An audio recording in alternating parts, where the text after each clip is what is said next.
My pranams to all Atma Jyotis, divine light of the self.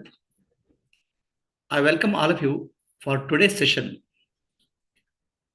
of finite to infinite spiritual journey of Sri Prabhuji.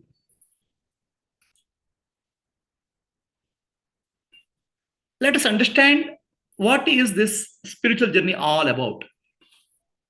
Here there is a rubber ball. Okay, when you squeeze the rubber ball, there is a pressure. But the moment you release the pressure, it expands again. It shrinks when you put the pressure, and when you release the pressure, it will expand again. Our consciousness is like that. The infinite consciousness appears to be contracted into this body. The infinite consciousness is called Sat Chit Ananda. Existence, consciousness, and bliss. When that infinite appears to be contracted into the body, there's a pressure building up to expand again. This pressure is the spiritual urge. To become free from this contraction is the spiritual journey. It manifests in three ways. Sat aspect means existence aspect, manifests in our life, the pressure to survive. I want to live longer. I want to have an eternal life. I'll go to doctor. I'll take medicine. I prevent aging. That's because I want to have eternal existence. That's called Sat. I want to have a lot of knowledge called Chit. And I have to have a happiness all the time, Ananda. So this pressure is there in our life. But no matter what we do in the outer world, this cannot be fulfilled. An inner journey has to happen. So I am going to explain about the inner journey, the spiritual journey. So the finite, there's a desire to become infinite. And that desire is what we call as spiritual journey. So let us understand the spiritual journey of Sri Prabhuji. Now this spiritual journey, what we call as the spiritual journey as such, is not journey of an individual called. So this body, what you see, is a vehicle. It is called Narsimha Prabhu by people. All of you call as Narsimha Prabhu. In my office, my name is Narsimha Prabhu. But the journey is not for the body.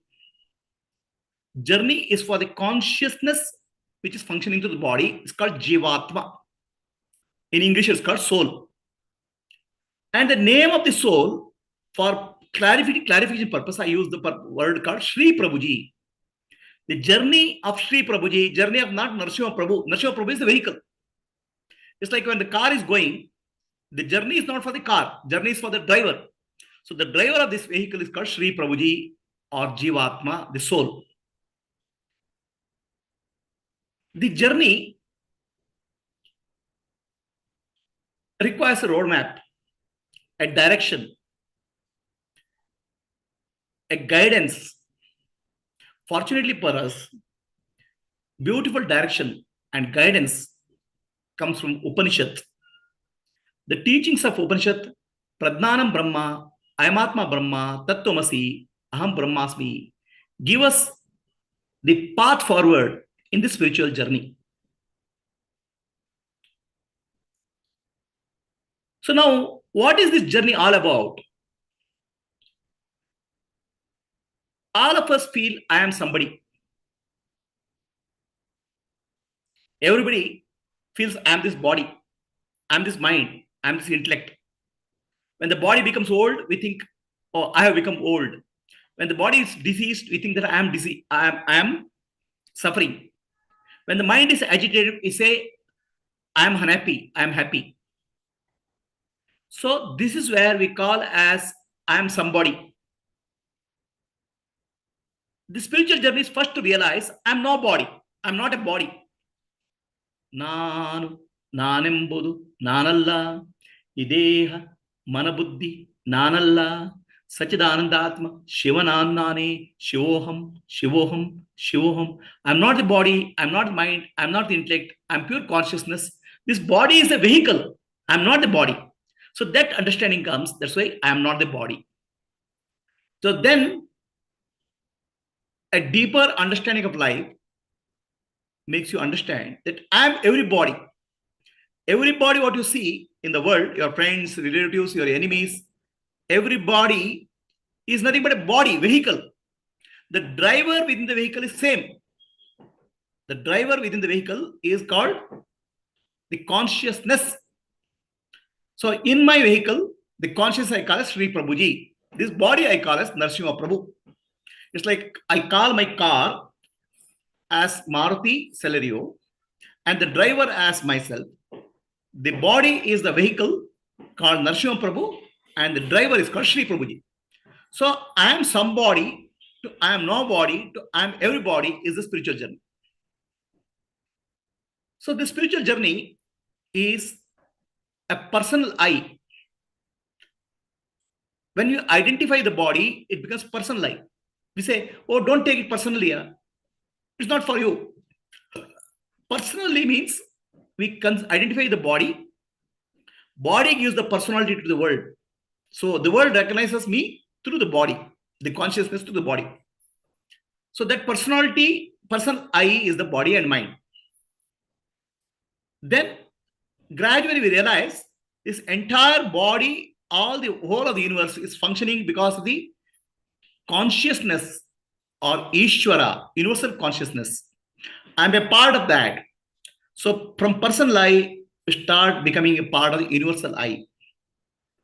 Then gradually realize that I'm not even universal I. I'm the witness of the drama happening in the universe. I'm the impersonal I called Sakshi, the witness. So then I realize the transcendental I, which is going beyond the personal I also, by the impersonal I also.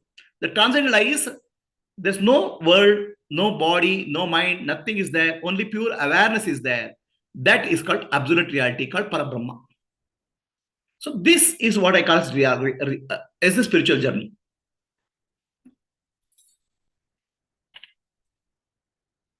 So this is typically explained in terms of 7 stages of enlightenment, Sapta Dnana Bhumika in Yoga Vashishta.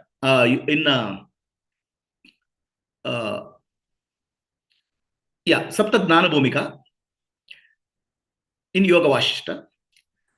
They're called Shubhecha, Vicharana, Tanumanasi, Sattopati, Asamasakti, Padartha Bhavani, and Turiyaga. So progressively, there's a desire for enlightenment. The mind becomes purified through self-enquiry. The mind becomes very refined. And then there's a self-realization. So that's called Brahmavid. Gradually, the realization grows deeper. It's called Brahmavidvara, where there's no attachment. Brahmavidvarenya, where the perceived objects appear to be unreal. And Brahmavidvarishta, where the duality collapses. The subject-object duality collapses. This is called spiritual journey. Now, what is spiritual journey? Another way of explaining is our conscious mind is just 5%. Very tiny little. With all this tiny little mind, we are thinking of the world, big things. Small mind, subconscious mind is very large, 95%. So with this conscious mind of 5%, we are trying to understand the universe. This is like an ant in a room, in a room, trying to understand the room. The bigger mind is called superconscious mind or universal mind or God's mind. The spiritual journey is becoming free from deep-rooted vasanas and samskaras. The 95% of our mind Subconscious impressions are called vasanas and samskaras. Getting freedom from these vasanas samskaras is a part of the spiritual journey. It's called chitta shuddhi. So becoming free from going beyond, there are three qualities of nature: sattva-guna, rajoguna, tamoguna. All of us, sattva means knowledge, rajas means activity, tamas means laziness. Going beyond these three activities and becoming gunatita is spiritual journey. So conscious mind and subconscious mind, becoming one mind and going to superconscious mind is the spiritual journey. So I would like to classify the journey in terms of years. So 1962, December 1st was the day this body was born, this vehicle was manufactured. So first 10 years of life, there's a deeper urge, a seeking to get something which I don't know what it is. A desire for something, an urge. How can a child of 10 in the age group of 10 can have the desire? So that's because we are all old beings, ancient beings. We have taken many lifetimes. Punarapi jananam, punarapi aranam, punarapi janani, jatreshyanam. Again and again we take birth. We take multiple reincarnations.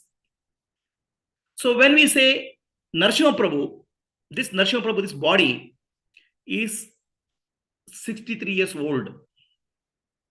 But the soul, Jivatma, is millions, probably trillions of years old. So the experience of many lifetimes is there when the child is born. That's called past life impressions, samskaras. So those samskaras will come up.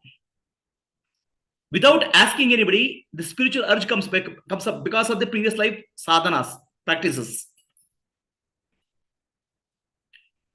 So when my friends were very interested in cricket, playing something, I also used to play.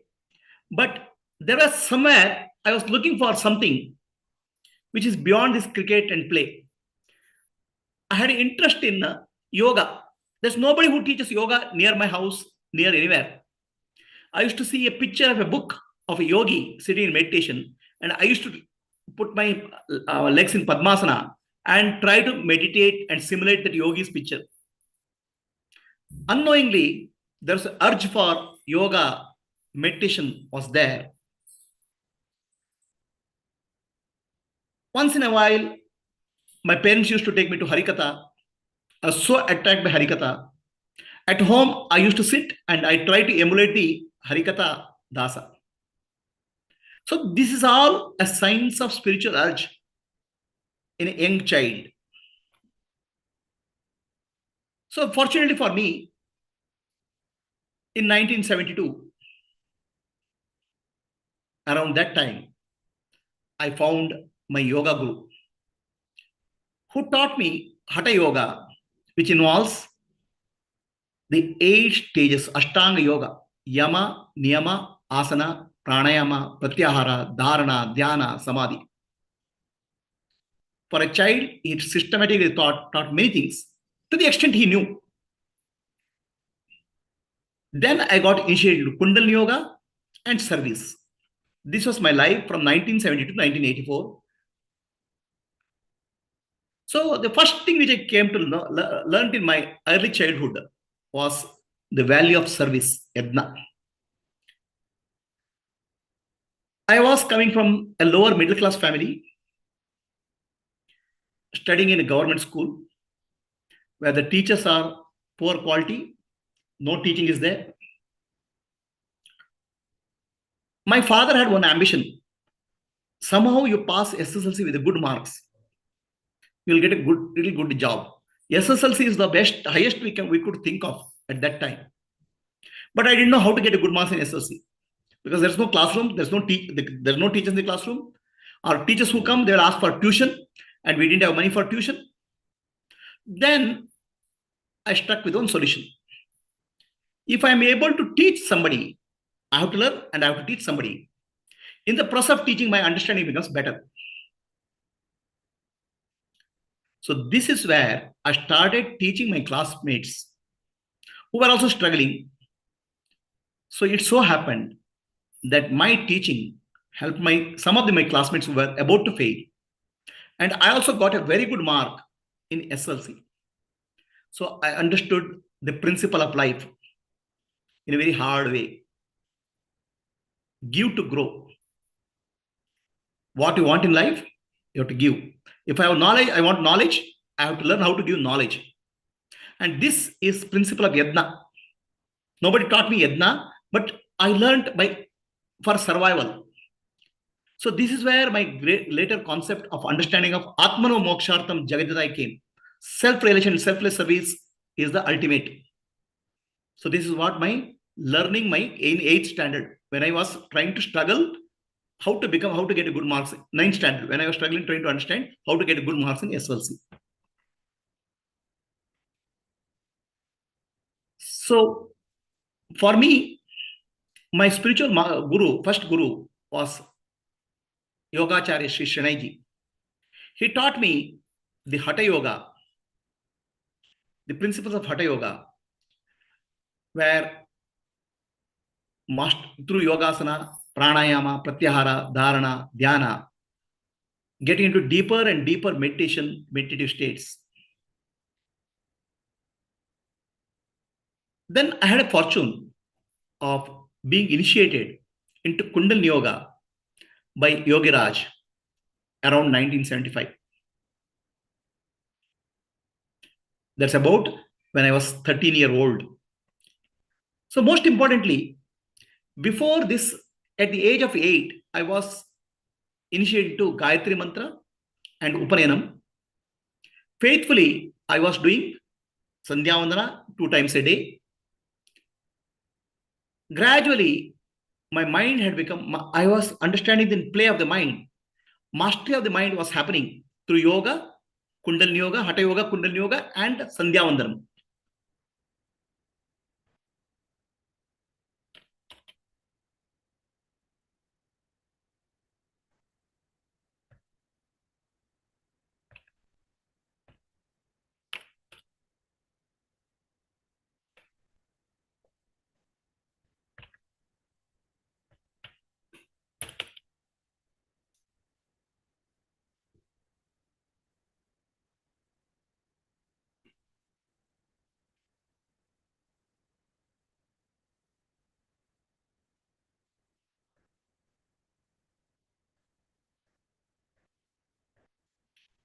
So, 3 things happened.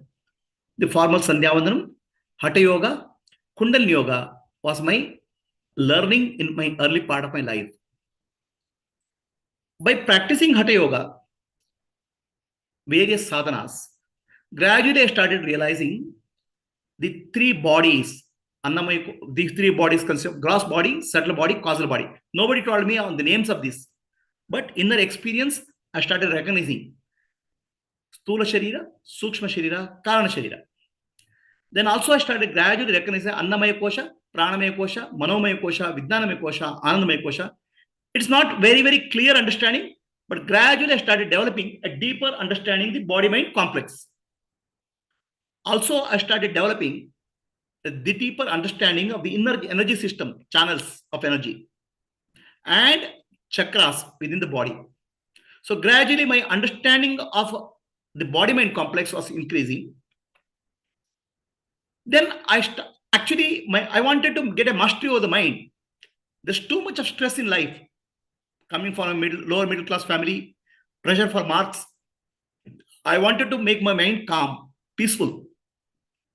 So then gradually I realized that the peace can be found in the mind. The entire world, everything what you see in the world is nothing in the mind. How to get the mastery of the mind? So the world is in my mind. I have to master my mind. This desire grew in me. So then gradually I realized that the entire world, what is there, is called Bhutakasha, the physical world. The Bhutakasha is where stars, planets, galaxies float. It's a huge outer space. Now the entire Bhutakasha is nothing but in my mind. It's called mental place, called Chittakasha. The entire world is nothing but thoughts in the mind. So my mind is bigger than the universe. Then gradually I realized that everything is appearing in consciousness, Chidakasha. So from pure consciousness, the entire world is appearing in Chidakasha, Chittakasha, and Bhutakasha. So I am not this body, limited body. There's something bigger than that. That's at that point of time, my understanding is bigger than that. The body is the mind. So bigger than the body and the world is mind. So what master of the mind was my desire.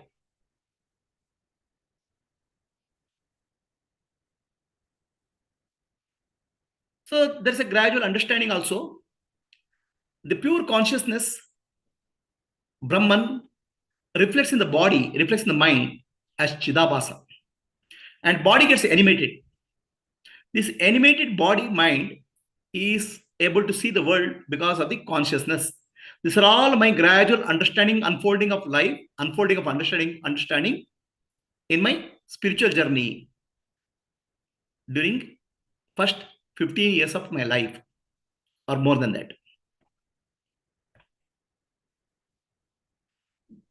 Because of this Hatha Yoga practice, I started understanding a deeper and deeper states of Samadhi. There are various states of Samadhi. The Samadhi states are Savitarka, Nirvitarka, Savichara, Nirvichara, Sananda, Sasmita, Asampradnada. Not that I was perfect in these Samadhis, but I was getting a grip of these Samadhi states. I was understanding, a deeper and deeper understanding was happening. And because of this, Hatha Yoga practice, Kundalini Yoga practice, Chitta Ekagrata, mind was becoming one-pointed. And I was feeling more confident of handling the mind, getting mastery of the mind. And once in a while, I used to get into Manolaya, where the mind gets absorbed. So this was gradual understanding, gradual unfolding in the path of spiritual journey. So in 1985, I did my after in SLC I got a good marks because I got scholarship, and then I was able to do engineering. I did my engineering in electronics and communication.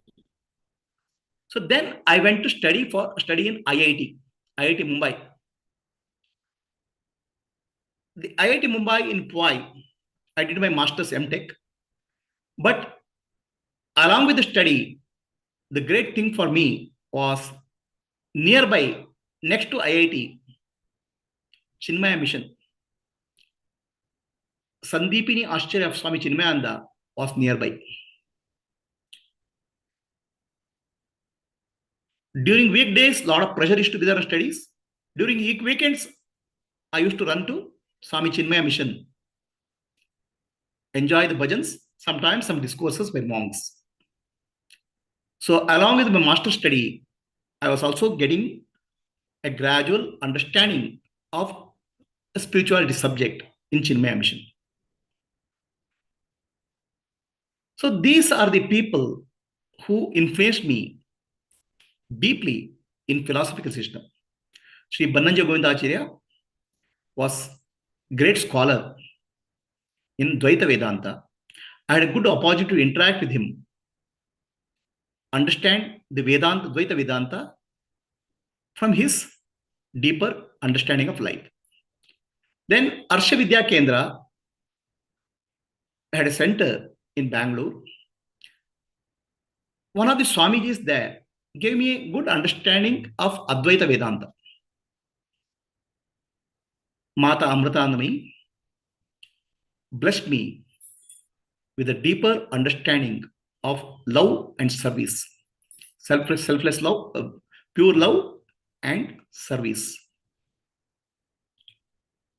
I was also deeply influenced by Sri Ramana Maharshi's teachings.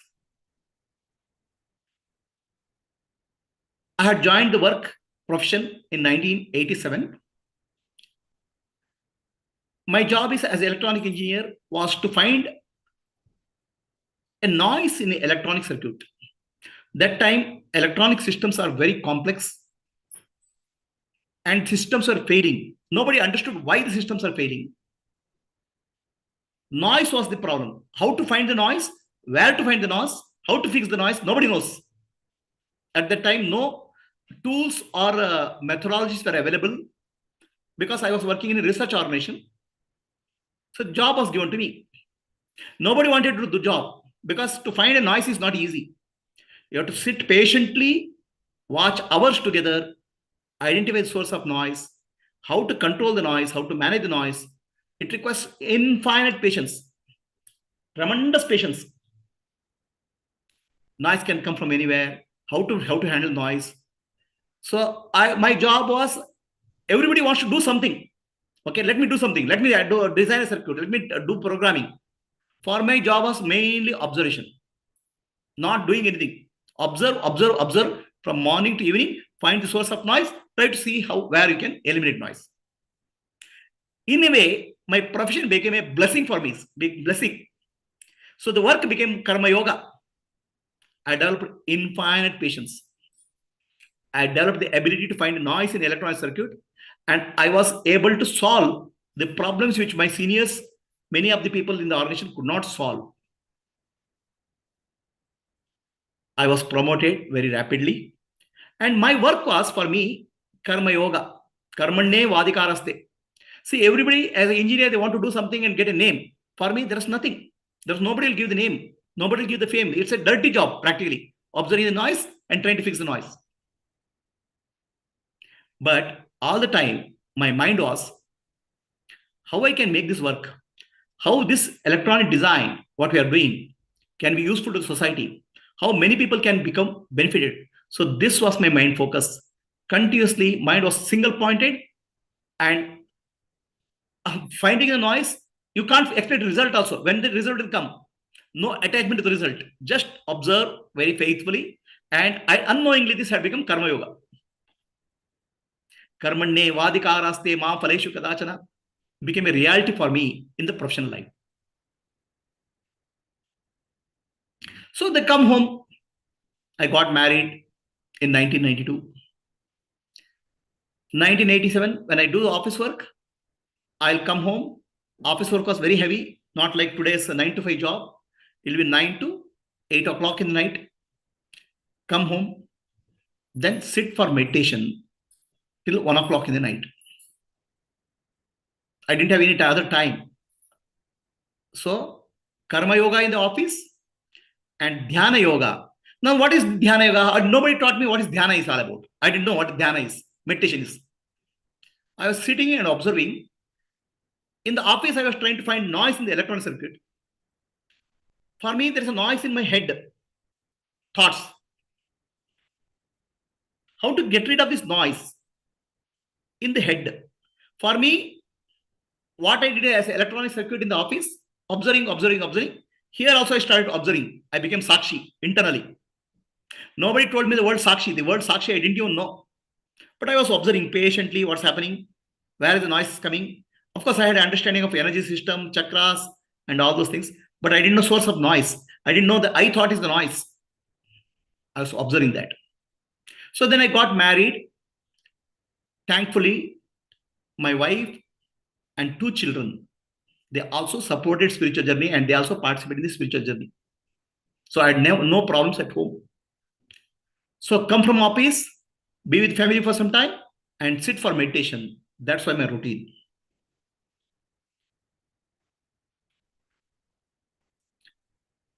Sometime during that period, I had blessings of Baba Nityananda.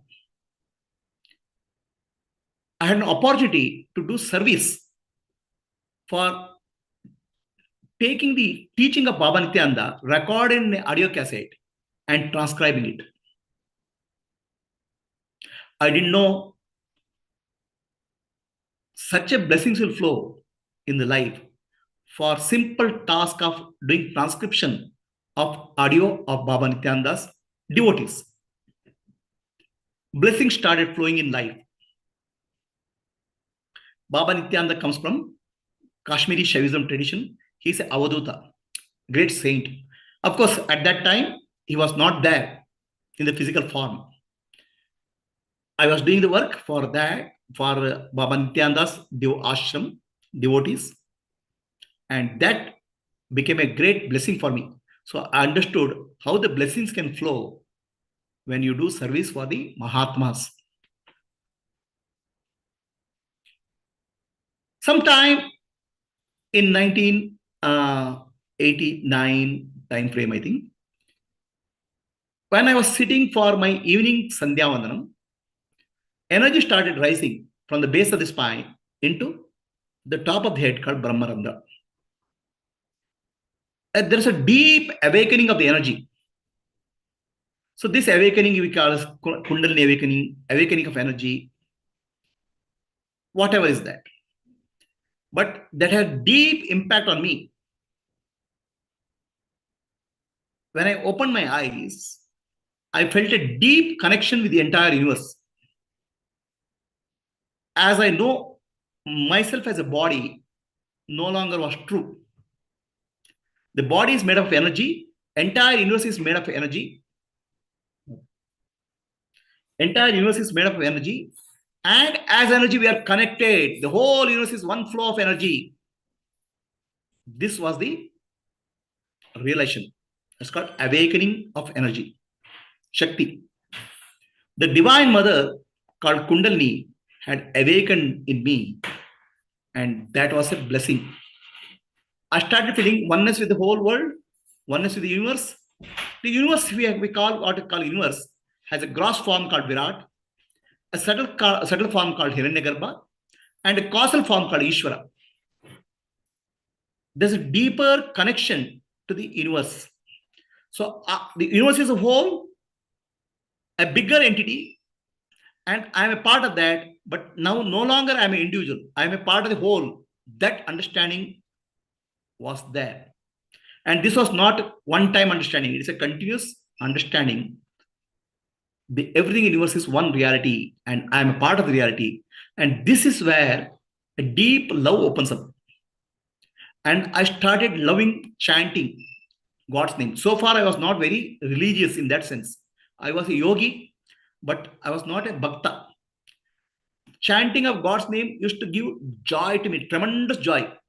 Tears used to flow. The body used to have goosebumps. So from Karma Yoga, I started the Hatha Yoga, Kundalini Yoga, Karma Yoga. Now awakening of energy led to Bhakti Yoga, devotion opening up.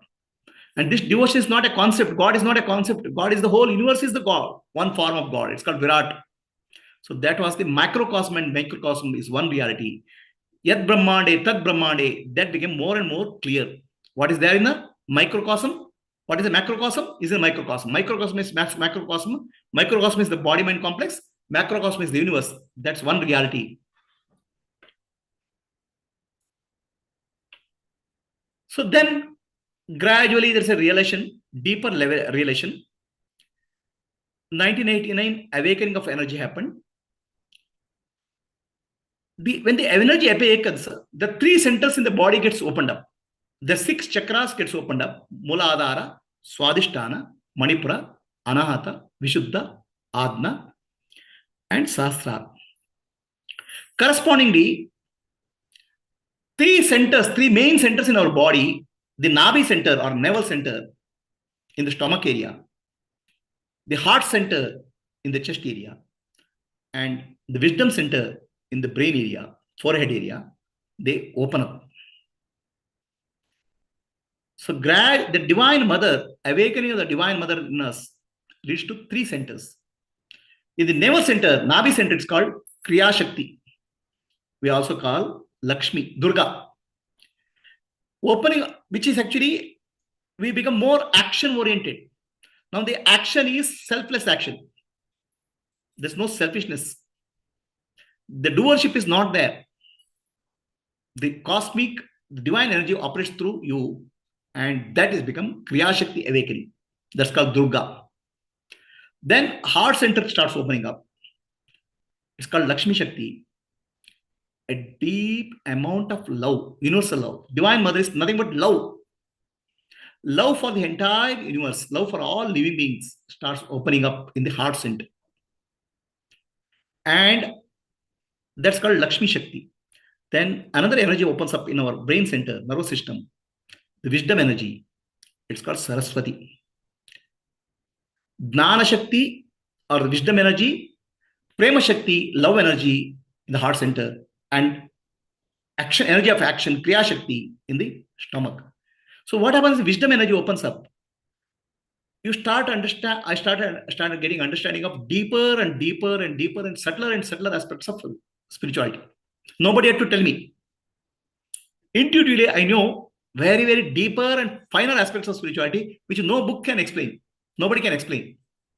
So that opened up. The Divine Mother, Icha Shakti, Jnana Shakti, Kriya Shakti, or energy of love, energy of wisdom, energy of creativity, energy of action, creativity, opened up.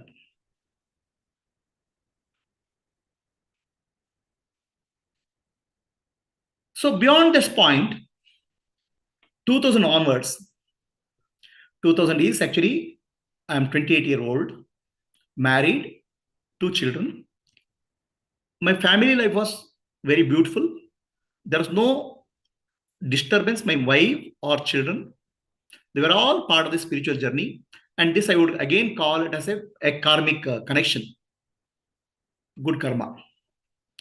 So the peace and silence was the life. Sometime in 2004, 2000 to 2004, I started a business and completely I had lost. There was a loss, severe loss. There's no money, no job, creditors, everything what I knew had gone. Life was very difficult. Tough life. I had no godfathers who will fund me, give me money. But one thing was there, a deep inner peace.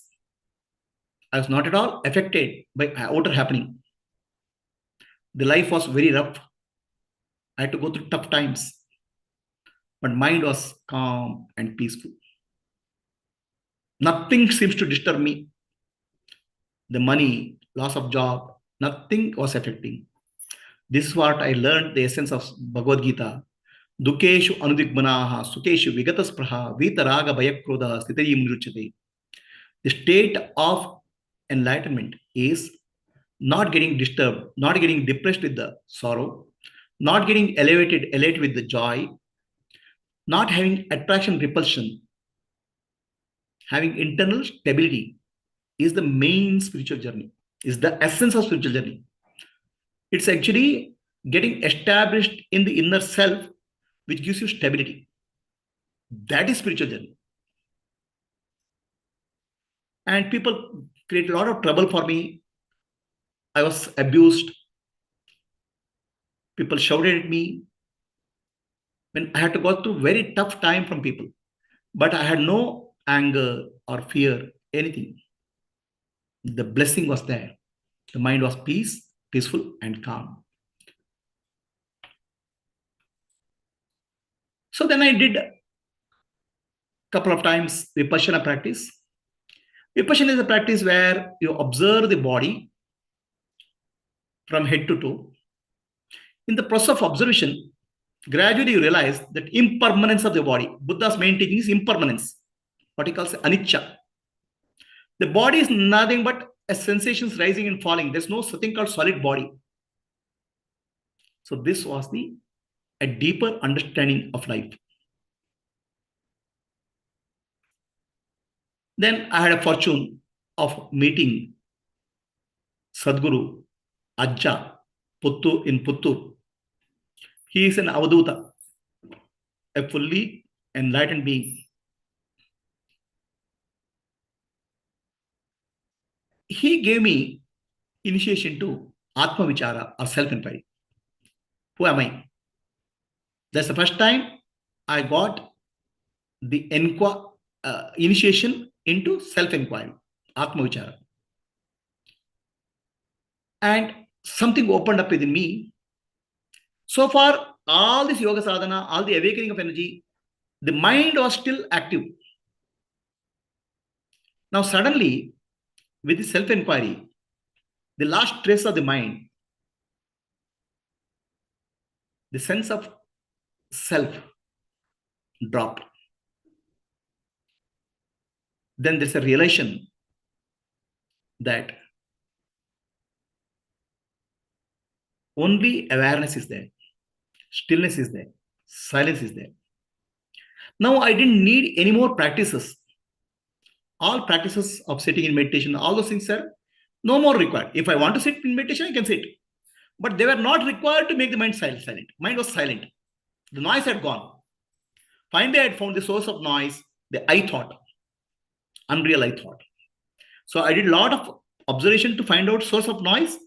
Energy got awakened, but finally, the source of noise was the I thought. I discovered that was discovered. So then also what is realization is that the realization is also always here and now. What is here is the body, and what is now is the mind. When the body and mind are in the present moment, the body becomes the gateway to the self. The present moment opens into presence, the self. The present moment awareness here and now is very important. And the presence is beyond here and now. Presence is not nowhere in time and space. Nowhere here and now, and nowhere becomes a reality. The nowhere, not in time, not in space, is the reality, or transcendental reality, absolute reality. Now and here is the immanent reality, oneness.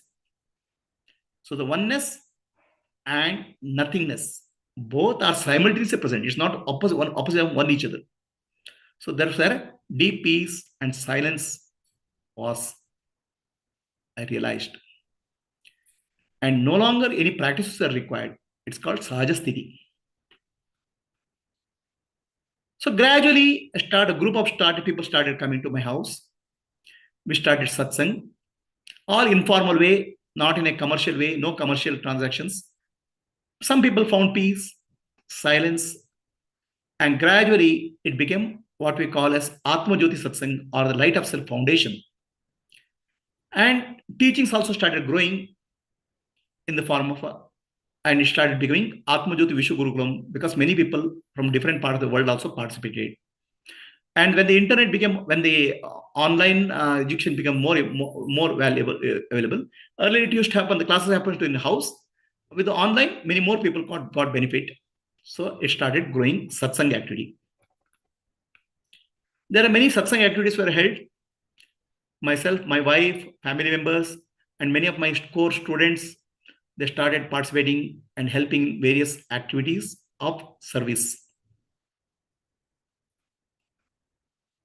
Gradually put together a program called I-Lead for children, especially during Corona time, where children who are going through difficulties, we put together a program called I-Lead, or Integrated Leadership, where children started learning culture and spirituality, how to integrate with their studies. Many children had got a lot of benefit. They became beautiful. So this I-Lead program developed various qualities within children. They were called so-called 9 intelligences. Many circles started. Circles means each groups like Bhajan Jyoti, Katha Jyoti, Bhajan Jyoti for bhajans, Katha Jyoti for stories. Okay, then Jnana Jyoti, then Pradna Jyoti for public speaking. It helped a lot of children. So this children's program, I-Lead children's program, started gradually growing.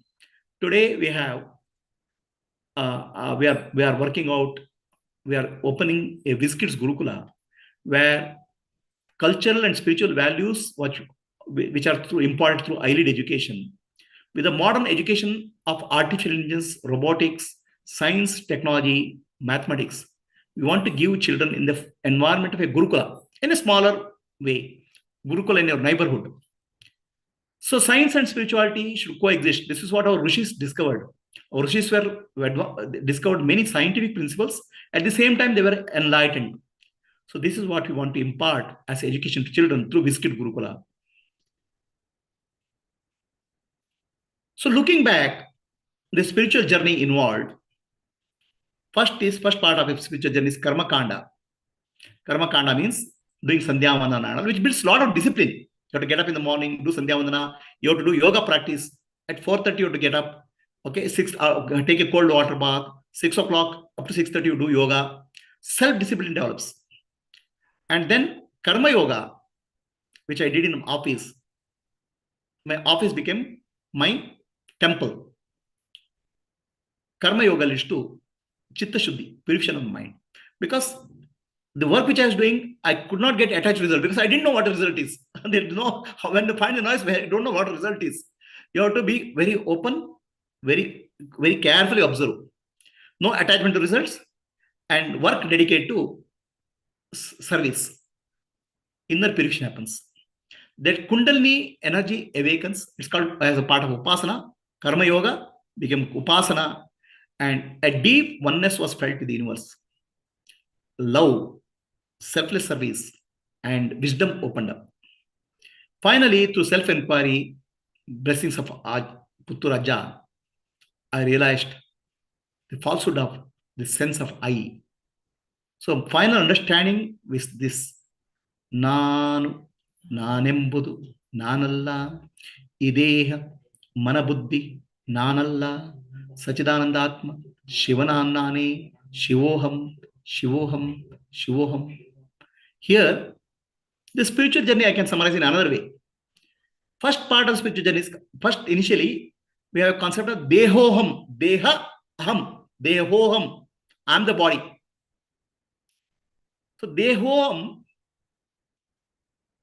we keep on working, and then I have to become Dasoham. I am the servant of Ishvara, Karma Yoga. That leads to Chitta Shuddhi, purification, Karma Yoga. Then it leads to Chitta Shuddhi, gradually inner energies awaken. Then there is a Soham. I am one with the universe. Soham is not full realization. It's called Bhakti, devotion, Bhakti Yoga. Then finally, Soham leads to questioning, Koham, self-enquiry as taught by Ajja. Who am I? Koham leads to Naham, I am not there. I means ego is not there. What is there is undefinable reality beyond time and space. So this is what I call as spiritual journey. Thank you very much for listening. Any questions are there? You can ask.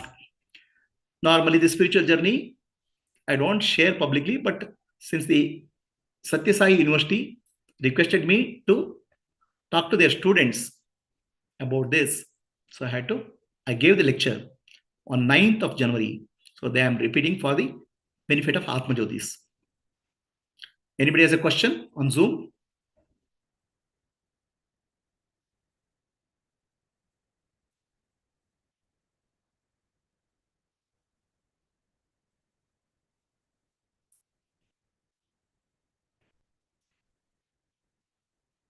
Yes, Katyani, as Purnima.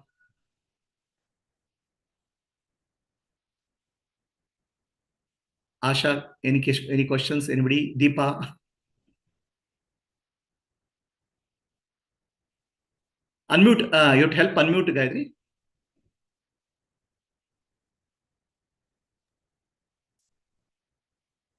Illa Guruji. Okay. Prabhuji, what is that key? It's you told you don't share this on publicly, but Santaru Charitre we should know now. Yeah, on embarking this journey, we should know the saintly Charitre nami gottagbeku. I'm just an ordinary person. This all happened in my life. That only, Prabhuji. In saintly life, these are all happening, the Leela, and we get to know when we are embarking this journey. Similar experiences, when it happens, it gives us that spirit, motivation ಕೊಡುತ್ತೆ ನಮ್ಗೆ.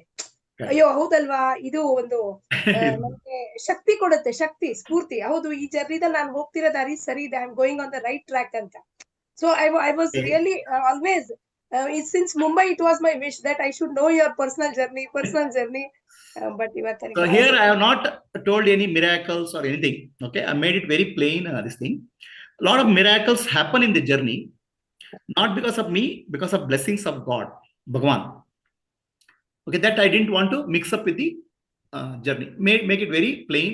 Karma yoga, upasana, self-enquiry. ಹರಿ ಓಂ ಗುರುಜಿ. ಹರಿ ಓಂ ಕತ್ತೇನಿ. ತುಂಬಾ ಅವ್ರು ಹೇಳ್ದ ಹಾಗೆ ತುಂಬಾ inspiring ಗುರುಜಿ ಇದು. ಆಮೇಲೆ ನೀವ್ ಹೇಳ್ದ ಹಾಗೆ ಇಲ್ಲಿ ಏನು ಯಾವ್ದು ಮಿರಾಕಲ್ಲು ಅದು ಇದು ಏನು ಹೇಳಿಲ್ಲ, ಕ್ಲಿಯರ್ ಆಗಿ ಈ ಜರ್ನಿ ಹೇಗ್ ಹೋಗುತ್ತೆ ಅನ್ನೋದನ್ನ ತಿಳಿಸ್ಕೊಟ್ಟಿದ್ದೀರಾ. ಅದು ನಮ್ಗಂತೂ ತುಂಬಾ ಒಳ್ಳೆ ಮಾರ್ಗದರ್ಶನ ಗುರುಜಿ. ಬಟ್ ಇದು ಕನ್ನಡದಲ್ಲೂ ಬರ್ಬೇಕು ಗುರುಜಿ. ನೆಕ್ಸ್ಟ್ 5 ನಿಮಿಷದಲ್ಲಿ ಕನ್ನಡ. Okay okay okay. ತುಂಬಾ ಚೆನ್ನಾಗಿತ್ತು Guruji. Thank you so much. S Narasimhamurthy. Prabhuji, actually live ಸ್ಥಿತ ಪ್ರಜ್ಞಾ ಲಕ್ಷಣ ಕೇಳ್ದಂಗೆ ಆಯ್ತು ನಾವು. ವಿಟ್ನೆಸ್ ಮಾಡ್ದಂಗೆ ಆಯ್ತು. ನನಗೆ ಏನು ಗೊತ್ತಿಲ್ಲ. All this things I knew nothing. Okay, it's all A blessing, unseen hand guided. ಪ್ರಭುಜಿ, ನಂದು no single step missing. Every step is step by step. It's like unseen hand holding the hand and guiding. So why I'm telling you, I'm an ordinary person, a householder like all of you. I also very tough life, not an easy life. Okay, and heavy work. With all these things, something can happen in my life. Many more things can happen in your life. ಪ್ರಭುಜಿ, ನಂದು 2 ಪ್ರಶ್ನೆ ಇದೆ. Okay. ಮೊದಲನೇ ಪ್ರಶ್ನೆ, English ಅಷ್ಟಾಂಗ ಯೋಗದ ಧಾರಣ, ಧ್ಯಾನ ಮತ್ತೆ ವಿಪಶನಕ್ಕೂ ಏನಾದ್ರೂ ವ್ಯತ್ಯಾಸ ಇದೆಯಾ? ಅಷ್ಟಾಂಗ ಯೋಗ, ಧಾರಣ, ಧ್ಯಾನ, samadhi, right? Ashtanga yoga is focused on union. Okay. Yes. In vipassana, the first part of vipassana is observing the breath. Is called anapanasati. It is that gives a concentration, or what you call samadhi. But that samadhi, beyond that, it is used to, mind has become very silent and calm for using observing the body to understand the reality of the body. That's called vipassana. So Ashtanga yoga is for union. Vipassana is becoming aware of the mithya nature of the body and mind. Thank you, Prabhuji. ಪ್ರಭುಜಿ, 2ನೇ ಪ್ರಶ್ನೆ ವೈಯಕ್ತಿಕವಾದ ಪ್ರಶ್ನೆ. Actually ನಿಮ್ಮ ಜರ್ನಿನಲ್ಲಿ ಜ್ಞಾನಯೋಗ ಸಂಬಂಧಪಟ್ಟಂತೆ ನಿಮ್ಗೆ ಏನಾದ್ರೂ ಸವಿಕಲ್ಪ ಸಮಾಧಿ practice ಬೇಕಾಯ್ತಾ? ಬೇಕಾದ್ರೆ ನಿಮಗೆ ಮತ್ತೆ ಮನಸ್ಸಿಗೆ ಆ ಇಂಟಿಟ್ಯೂಟಿವ್ ಡಿಸ್ಟೆನ್ಸಿಂಗ್ ಎಸ್ಟಾಬ್ಲಿಷ್ ಆಗೋದಕ್ಕೆ what is that unit? So your question is, did I require savikalpa samadhi practice? Yes. Right? So then next part of the question is what? What is that practice you did to establish that intuitive distancing between yourself and the mind? Okay. So was savikalpa samadhi required? Yes, it is required. I mean, it happened in my case. It happened. See, basically, this also I went through some. It's like learning. Okay, I started, my Ishtadevata is Shiva. So I started chanting Shiva's name, Om Namah Shivaya, Om Namah Shivaya. And all these movies and all these books and all tells Shiva will come and stand in front of you, bless, put your hand on head and bless. So my concept of Shiva is somebody who is staying in Kailasa. Okay, and he's not coming. I chanted, nothing is happening. Okay, then I thought, oh, this is not working out. Either he is not able to hear, or I'm not chanting loud enough for him to reach. So then I thought, oh, Shiva means God. So Shiva must be everywhere. How is in me? So, and that in me, oh, Shiva is nothing but vairagya, detachment, and the wisdom. There is some amount of vairagya and wisdom in my life because of all yoga practices. Oh, that is Shiva. So now I started getting more peaceful. Mind started getting absorbed. So then the energy awakened. That's where the savikalpa, energy awakening is called savikalpa. And when Atma Jnana happens, it becomes nirvikalpa. Thank you, sir. Okay. So Shiva, first is Shiva is somewhere in Kailasa. Then Shiva is in me as Vairagya and Jnana. Then Shiva is, even that was not satisfactory. Though Shiva must be my inner self, Atma. So that gave a lot more feeling of bliss and joy, and energy got awakened. So the energy awakening and feeling of oneness stage is called Savikalpa Samadhi. The feeling connected to everything in the universe. Thank you so much. Hari Om. Anybody, any questions? So if there are no questions, Hari Om, who is speaking? Gayatri this side. Gayatri, okay. Yeah. Truly inspiring, Guruji. Just one doubt I had. Like you said, you connected through your Ishta Devata. Okay, so we will have something inside, which is speaking. I feel something always speaking inside with me. Is it that Ishta Devata which I'm feeling that when I have some intuitions or anything? I have a doubt for a long time. I don't know what. Can you come back again? What is your question? No, when we are doing this process of meditation, I feel something inside is telling me, is inspiring me. So is it something to do with the same Ishta Devata which you are telling? See, when you say something, some intuition kind of a feeling I have. That intuition is inner voice. Okay. If it's inspiring and if it's helping you to evolve, God's voice. If it's mundane things, like what cooking you have to do today, what saree you have to wear today, they're all subconscious impressions. Okay. So the inner voice inspires you, gives you joy, and uplifts you. Then it's God's voice. Okay, Guruji. Right? Got it. Thank you. So next 5 minutes, it's 9 o'clock. 9:05 we'll start Kannada session.